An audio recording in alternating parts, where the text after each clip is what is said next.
Yes. A very good afternoon to the gathering. On behalf of Krishnaswamy College for Women, I welcome one and all to this webinar, Latest Developments in GST Post-COVID. On this special day, I welcome our esteemed chief guest, CA Dr. Gopal Krishna Raju, GKR, Chartered Accountant, Insolvency Professional, and Registered Valuer. I would like to welcome our Dean Ma'am, Dr. R. Revati, and our Principal Ma'am, Dr. R. Grigita Rani, and our Head of the Department, Dr. J. Radha, and all faculties of our institution. I welcome all to this webinar. On this day, we have our guest, CA Dr. Gopal Krishna Raju. Let me share a few words about his experience and achievements. The great aim of education is not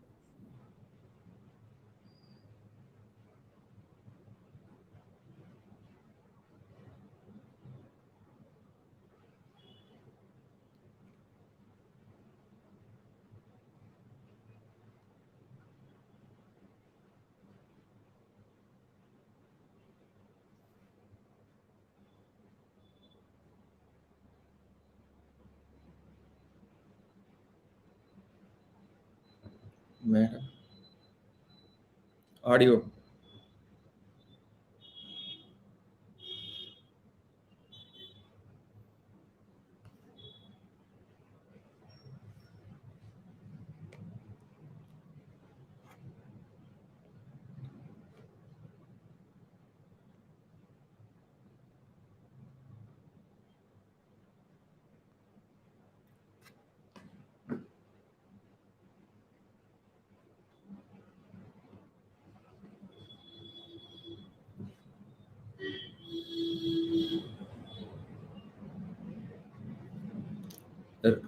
Renuka madam, உங்க audio வரல.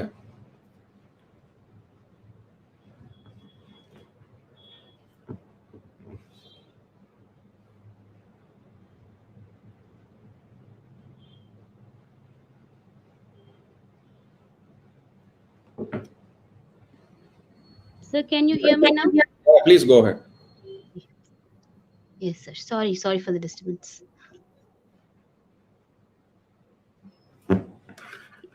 Yes. He is a passionate writer on technology and taxation in numerous journals and newspapers, columnist in Tamil Daily, The Hindu Tamil, and weekly Tamil magazines, Nanayam Vikatan, Pudiya Thalaimurai Kalvi. Regularly appears in numerous Tamil TV channels and Tamil FM radios, including DD Podigai, Jaya TV, News 18 Tamil Nadu, Kaveri News, FM Rainbow. As a versatile speaker, GKR have addressed more than 500 plus meetings on GST to various forms, including professional bodies, Chamber of Commerce, industry, and trade associations in both English and Tamil. He is really an inspiration to all youths. GKR served consecutive 3 times.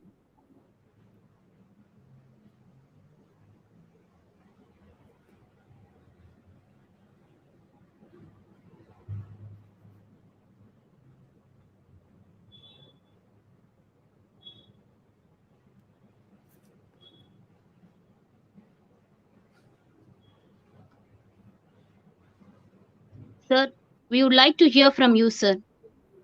Oh, thank you very much.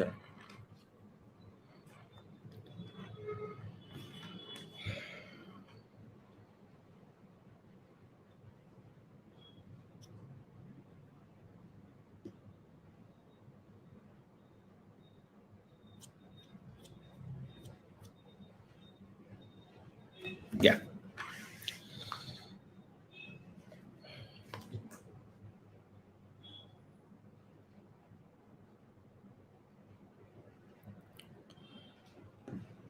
At the outset, let me thank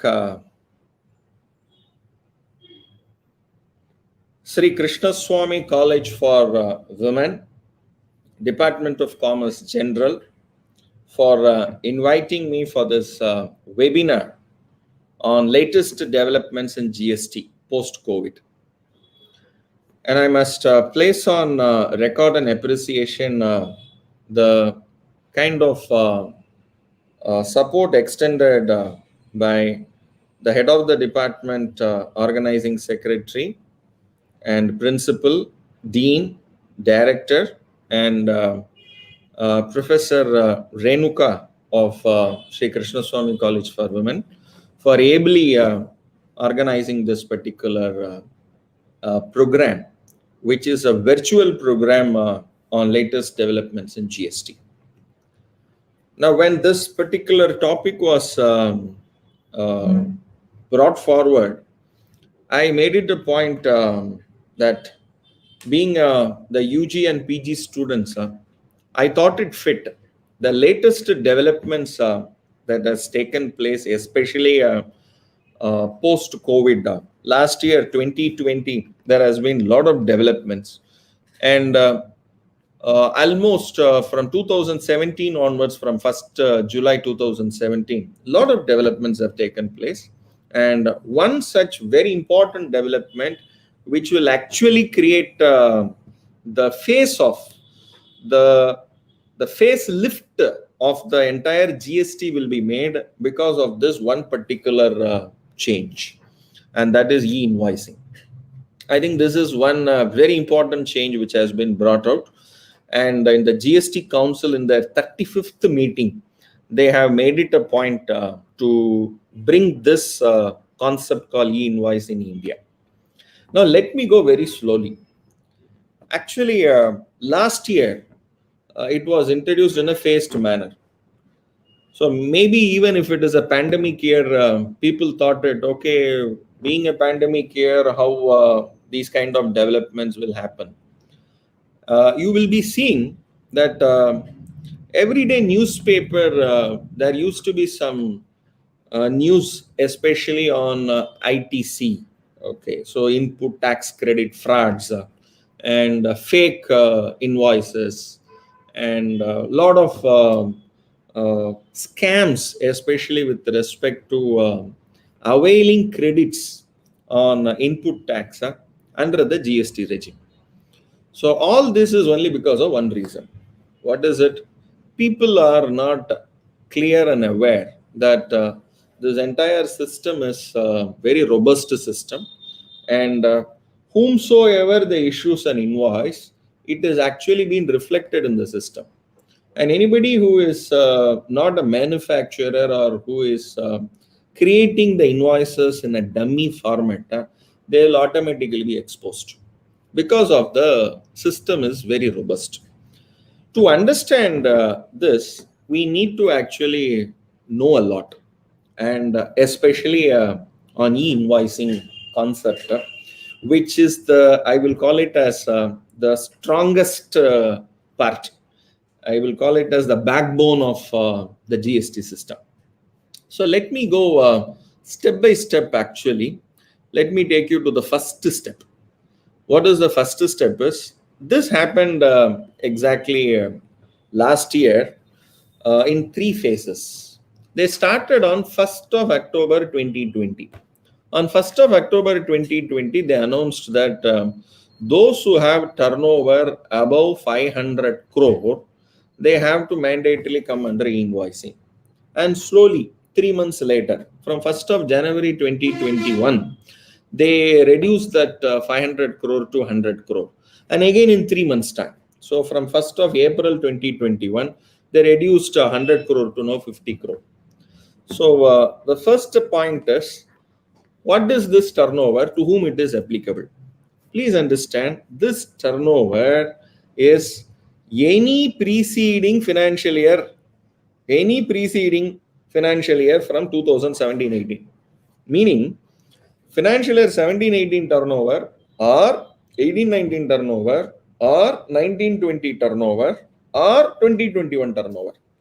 If any of these 4 years turnover, if I have crossed 50 crore, then please look at this, any preceding financial year turnover, then e-invoicing is mandatory. Now, we have understood the applicability. Now, let me take you to whom it is applicable. this concept of e-invoicing, I will introduce this concept because this is one of the important development, and all round development is from this particular e-invoicing only. For example, your e-returns, your automated e-returns will be based on e-invoicing. Your input tax credit reconciliation will be automatic because of e-invoicing. So many things actually revolve around this e-invoicing. And I used to say this, that in GST, there are 3 steps. The first step is actually invoice. The second step is actually payment of taxes. Third step is actually filing of return. I repeat this. The first step is invoice. Second step is payment of taxes. Third step is filing of return. It's over. The entire GST compliance is over. But if we understand it properly and apply it, then the process will be very smooth and simple. Now, let me first make this particular point very clear, that this concept of e-invoice can be generated only by supplier. Now, there are normally, when a goods is supplied, 3 people will be involved. One is a supplier, another is a recipient, that is a buyer. So seller, the buyer, and maybe the transporter. Now, who has to now generate the e-invoice? So is it the seller, that is a supplier, or is it the receiver, that is a buyer, or is it the transporter? So out of these 3, only one person is applicable to generate the e-invoice, that is the supplier. Now, what is e-invoice? In short, e-invoice is actually a registering. People will think that, okay, electronic invoice means we need to go to a portal, and from the portal electronically we have to generate an invoice. No, it is not that. It is actually registering your invoice in the IRP. It is called Invoice Registration Portal. So you need to understand some of these terms. So e-invoice, IRN, Invoice Registration Number, and IRP, Invoice Registration Portal. Okay. So all these terms, let me introduce one by one. Okay. So first thing what we have understood is that the notification was applicable. It started from 500 crores. Then they reduced to 100 crores from 1st of January. Then they reduced it to 50 crores. And this turnover is any one of the turnover. For example, for out of the past 4 years, 17, 18, 18, 19, 19, 20, 20, 21, out of these 4, one of the year I have crossed 50 crores. For example, 1920 I have crossed 50 crores. 2021 it is less. So even then e-invoicing is applicable because the notification says any one of the year. Okay. So this is first point. Second point, to whom the e-invoicing concept is applicable? Only for supplier. Third, now who need not generate e-invoice? That is not applicable for whom? Maybe I need to actually give a very clear point here, that you go to a theater, you buy a ticket. Whether that ticket you pay GST for, you go to a movie, you pay GST on it as you pay 12% GST. Of course, you pay 12%, and for certain tickets you pay 18%. Okay, originally it was 28%, now they reduced it to 18%. So if it is above 100 rupees, you pay 18% GST. If it is below 100 rupees, you pay 12% GST. You pay GST even for a multiplex screen. Now, today when ticket will be issued, of course, today many you buy the tickets online. Is it an e-invoice? No, that is not an e-invoice. That is a ticket. That is an electronic ticket. That's it. So that is a GST ticket. But whether e-invoice is applicable for that? No. Similarly, passenger transportation services. You buy a train ticket. You buy actually a flight ticket. So you buy a bus ticket. So whether for that e-invoicing is applicable? No. So therefore, multiplex screens, transport services, and with respect to service sector, what is service sector? Insurance companies, when they give a invoice for insurance premium collection, banks also they collect the GST. You withdraw money from ATM other than the bank ATM, they will actually charge you 18% GST for the service charge. For example, 20 rupees service charge is levied. On 20 rupees, 18% they will charge, which will be 3 rupees 60 paisa. So when 20 rupees is lottun, if they are debited, it will not be debited 20, it will be debited 23.6. So whether they have to give invoice, no. So therefore, insurance companies, banking companies, financial institutions, NBFCs, goods transport agents, passenger transportation, cinematograph film screening in multiplex, for all this and SEZ, invoicing is not applicable. Okay, good. Now, for what e-invoicing is applicable? So number one, when you issue an invoice. Not only when you issue an invoice. In GST, you need to understand that there are two more things which used to be only in your textbook, but today it has now become in practice. So one is the credit note, and another is the debit note. So what is credit note? Credit invoice by supplier. Invoice by supplier is actually your what do you call it as your bill. Okay, so in the form of a bill. So any sale invoice, the supplier will issue an invoice. Debit note is also equivalent to an invoice. Example. Now, what is an example? When your invoice is short of some 10 units, so 110 units you have delivered, but invoice is only for 100. So balance 10 you have to invoice. So that 10, either additionally you can raise an invoice or you can raise a debit note. So the debit note by the supplier also will come under e-invoicing. Third, credit note. Now, if it is reverse, shortage. So you have actually delivered 110, but actually it is only 90. So invoice is for 110. So what to do? The balance 20, you have to reverse it. So you give a credit note. So because you have delivered not as per the invoice, which is short delivery. For short delivery, you need to actually reduce the quantity. So therefore, credit note. So the invoice, credit note, and debit note, all the three will come under invoicing.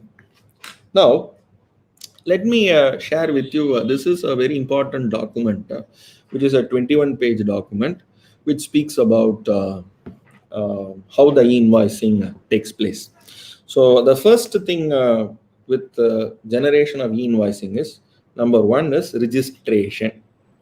And who has to do the registration? So I was referring to the three types of turnover. So above 500 crore from 1st of October, and from 1st of January 2020 and above 100 crore, and from 1st of April it is 50 crore. So that is, if it is above 50 crore in any of the past 4 years, from 17-18 onwards, financial year 17-18, 18-19, 19-20, 20-21, any of the past 4 years, if I have crossed 50 crores, then mandatorily I need to issue e-invoice.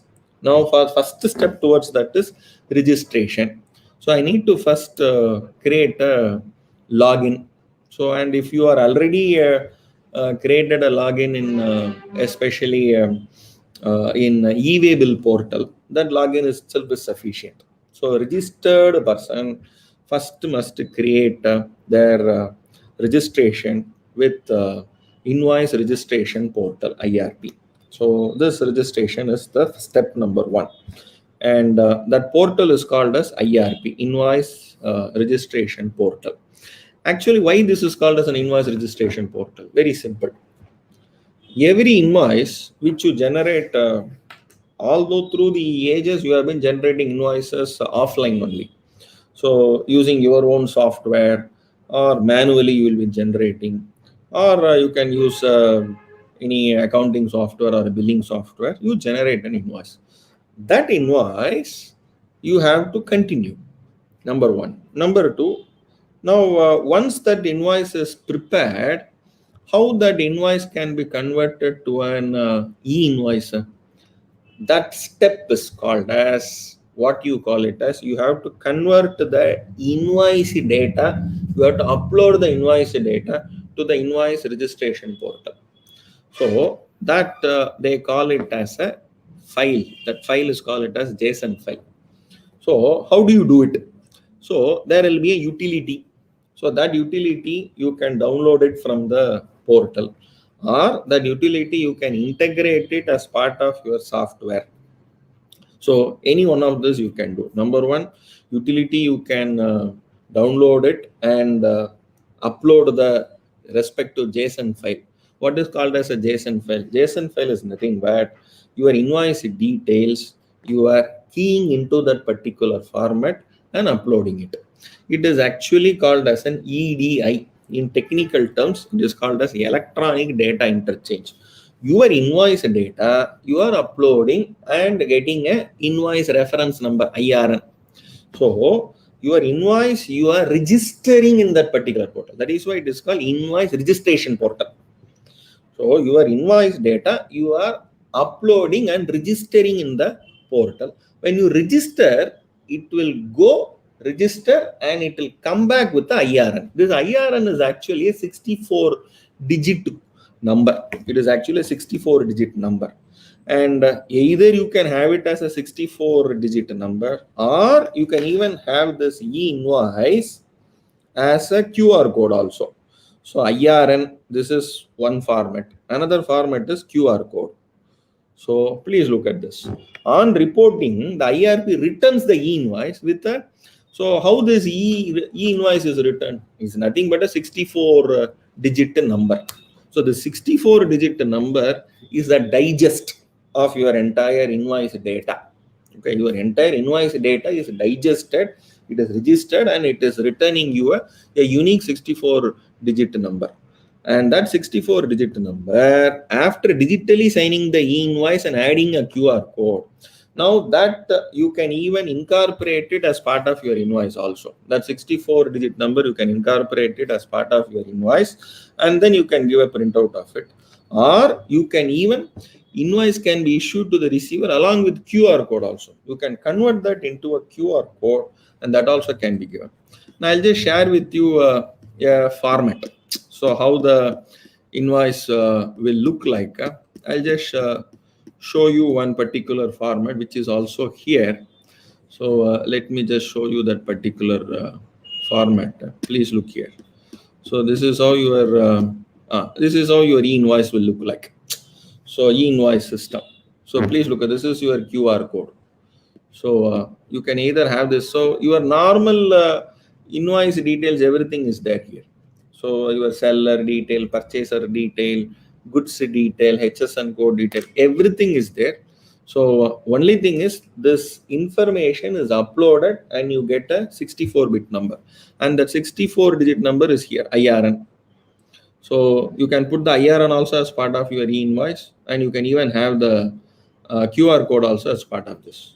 So QR code, if you directly scan it, you will get the 64-digit number, and 64-digit number is a digest of the entire content of your invoice, your entire content of your invoice. For example, please look at this. So all this will be contained in that 64-bit. Your document type, supplier, GSTIN, supplier address, place, everything will be converted in that 64-digit number. So now let me take you to another few more pointers. Maybe I'll take another 5 to 10 minutes time, and after that we will take some questions if required.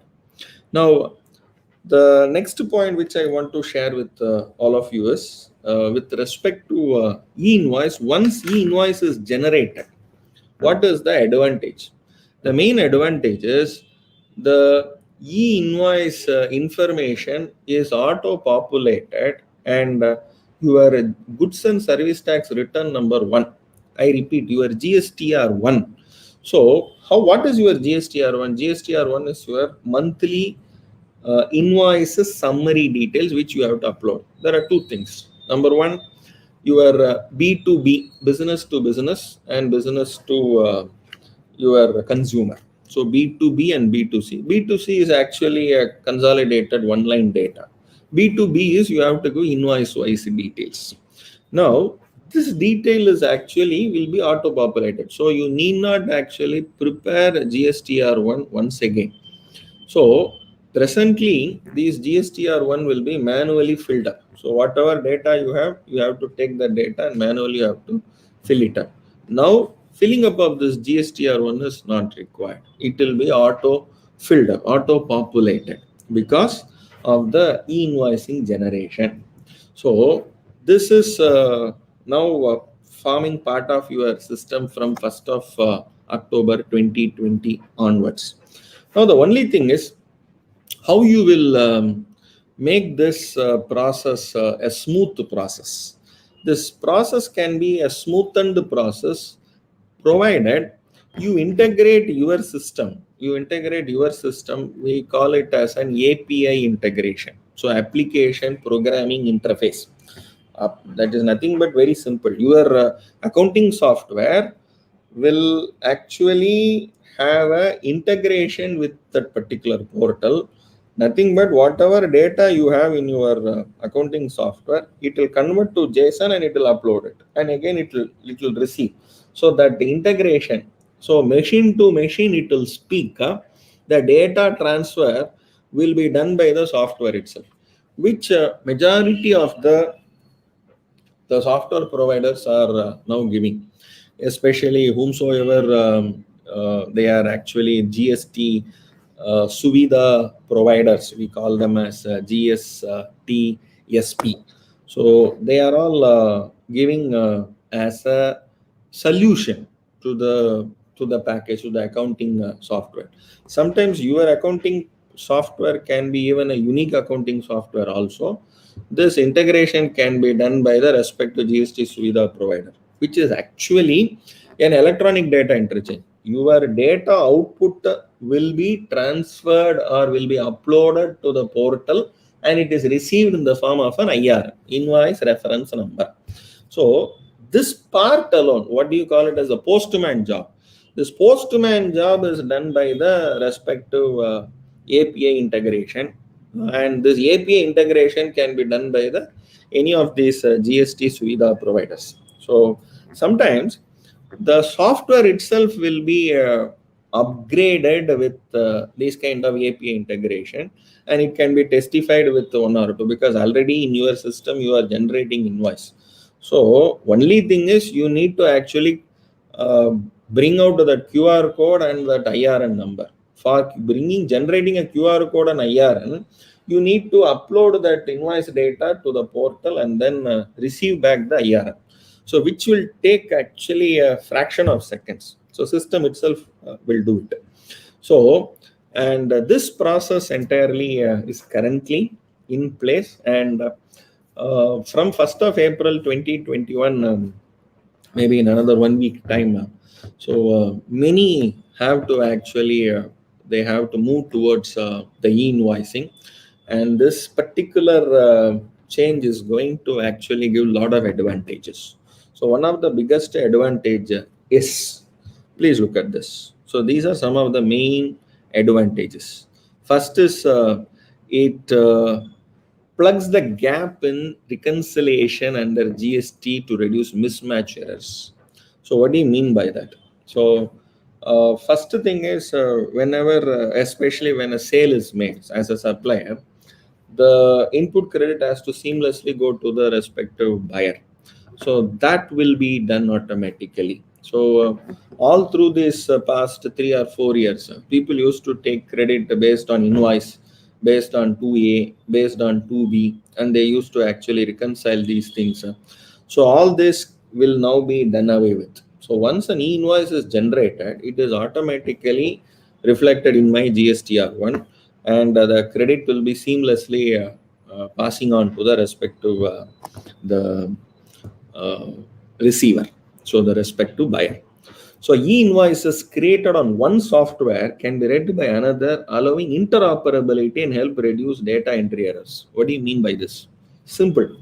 So this 64-bit number, 64-digit number, what do you call it as an invoice reference number, is a universally readable number. And once actually it is a digest, it doesn't have a meaningful information, but it is a machine readable data. So machine can actually read it, and it can give you the entire contents of your invoice.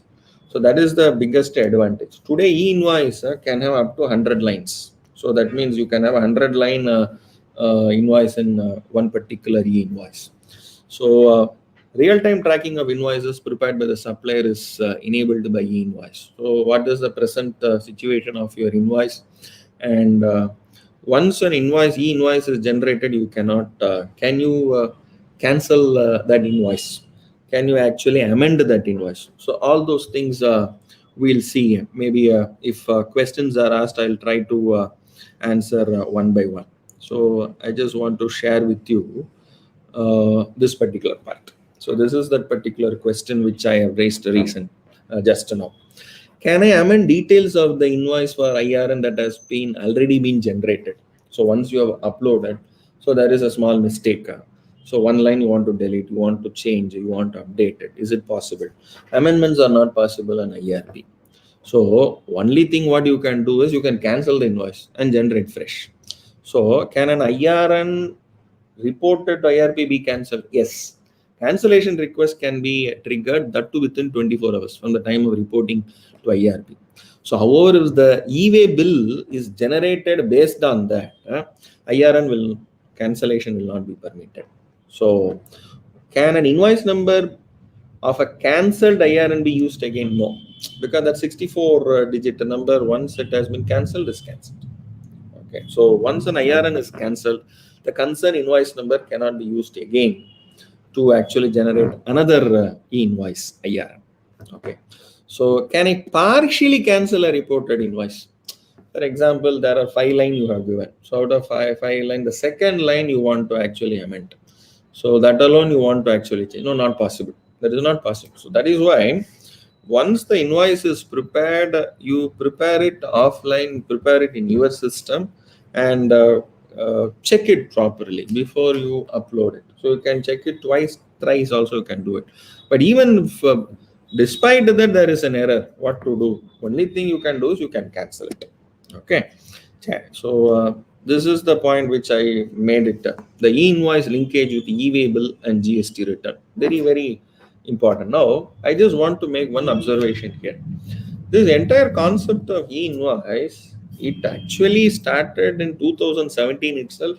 The invoice format is called INV01. It's called GST INV01. That is the format.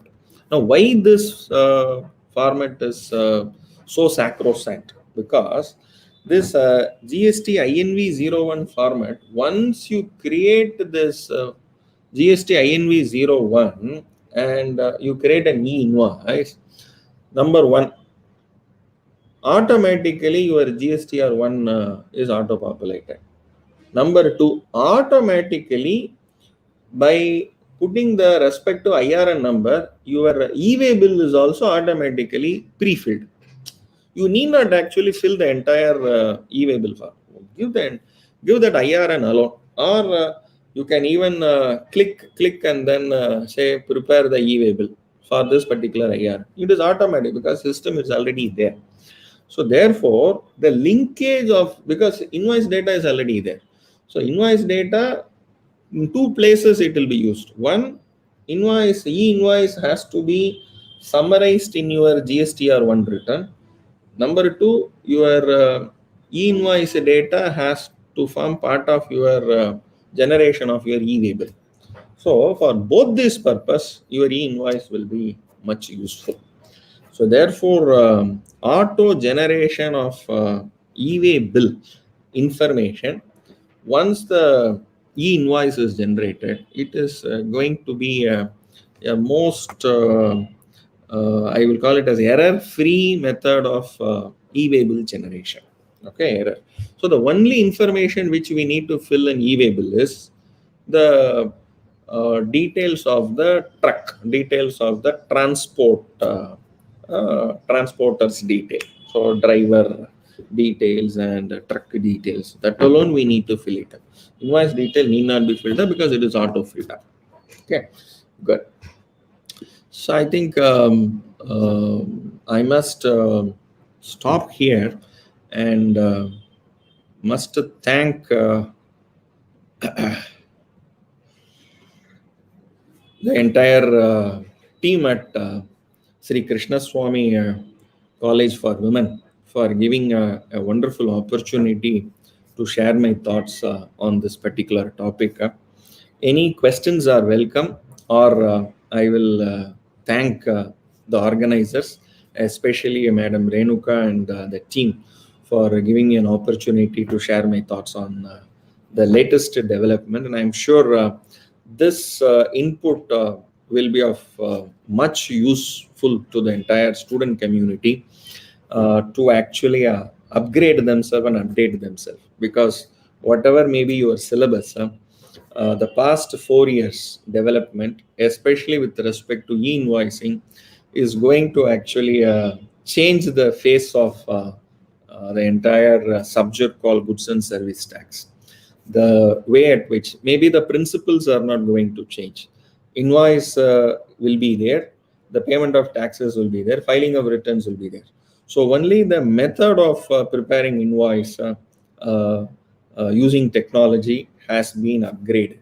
And why it has been upgraded also, I made it a point. The only reason is to ensure seamless flow of input tax credit and to curb the practice of the people who are actually abusing and misusing the practices of the invoice, so which is not forming part of the routine system. So with this, I must thank each and every one of you, and special thanks to Renuka Madam also. So over to Renuka ji for your closing remarks.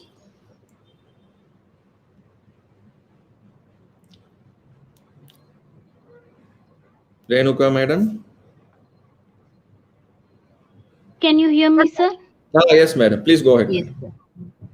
Sir, thank you, sir. Sir, I deem it a great honor and privilege to propose the vote of thanks on this memorable occasion. Let me first of all start by giving glory to the Almighty God for making today's webinar a resounding success. I, on behalf of Department of Commerce and the entire Shri Krishnaswamy College for Women, would like to acknowledge our gratitude to CA Dr. Gopal Krishna Raju for this wonderful webinar, sir. A big thanks for your efforts towards this session, sir. We are really enlightened with your knowledge and presence.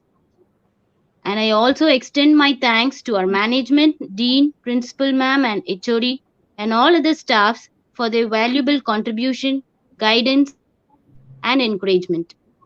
I owe my heartfelt thanks to all those who actively participated with a warm and kind message. With this, we come to the end of the session. Thank you all. Thank you, sir. Thank you very much, Madam.